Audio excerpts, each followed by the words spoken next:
Were there any justice in the world, we'd be looking forward to new episodes of the late, great Agnes Nixon soap opera, not looking back at old ones.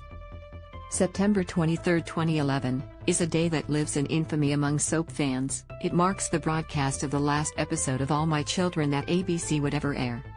Yes, the daytime drama, which premiered shortly early in 1970, would go on to be resurrected like so many of Drive. David Hayward's Patience. But the short-lived online network reboot was ahead of its time, a wonderful idea that back then, was only half-baked. As such, it went over about as well as the soap's attempt to replace Rebecca Budig as Greenlee Smythe. But now, more than a decade later, we don't want to reflect on the bad times, the sad times.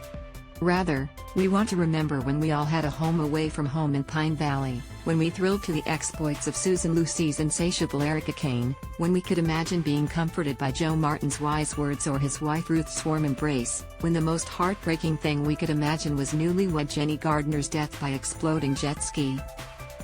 More, All My Children characters. The reboot must include photos. Yeah, we don't want to think about the fact that we were all banished from Pine Valley.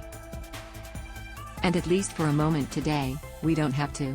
Below, you'll see that we've compiled a virtual scrapbook of images from the beloved serial's storied run. We like to think that All My Children creator Agnes Nixon would approve of the nod to her opening credits.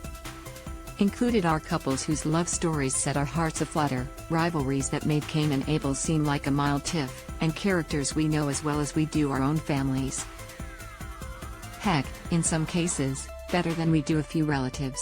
So join us, won't you, by clicking on the gallery below and returning, at least for a little while, to Cortlandt Manor, the Glamorama, the Goalpost, Myrtle's Boutique and more.